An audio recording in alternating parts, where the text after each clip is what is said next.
చెప్పండి సార్.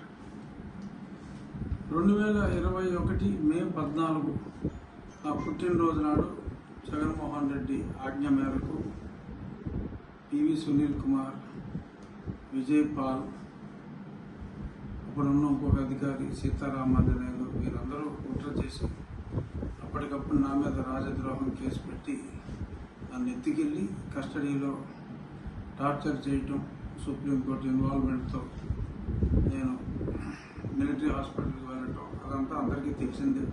నన్ను చంపాలని చూడటం, ఆ గుంటూరు హాస్పిటల్ సూపరింటెండెంట్ దొంగ రిపోర్ట్లు ఇవ్వటం, దాన్ని మిలిటరీ హాస్పిటల్ హైకోర్టు న్యాయమూర్తి పర్యవేక్షణలో, అప్పుడు రిజిస్ట్రార్ జనరల్ తర్వాత న్యాయమూర్తి అయ్యారు, వారి పర్యవేక్షణలో జరిగిన రిపోర్ట్స్లో ఏం చెప్పారు ఇవన్నీ కూడా పెట్టి నన్ను ఏ విధంగా హింసించింది, వీరి మీద ప్రేరేపించిన ముఖ్యమంత్రి మీద వీరందరి మీద చర్యలు తీసుకోవాలి, కేసు బుక్ చేయాలని చెప్పి ఈరోజు నేను గుంటూరు ఎస్పీ గారికి కంప్లైంట్ ఇవ్వటం జరిగింది.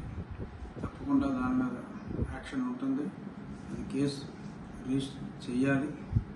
గతంలో నేను సుప్రీంకోర్టుకు వెళ్ళటం, తర్వాత వారు హైకోర్టుకు వెళ్ళమంటాం అన్నీ జరిగినాయి. ఎందుకంటే ఇక్కడ కేసు రిజిస్టర్ చేయాలన్నా పట్టించుకునే వాళ్ళు లేడు. అందుకని కేసు రిజిస్ట్రేషన్ చేయడానికి నేను కోర్టులను ఆశ్రయించవలసి వచ్చింది.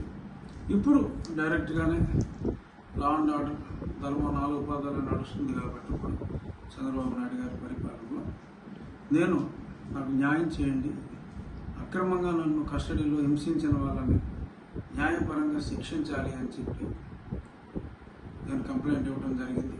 రాబోయే వారం 10 రోజుల్లో ఏం జరుగుతుందో చూద్దాం.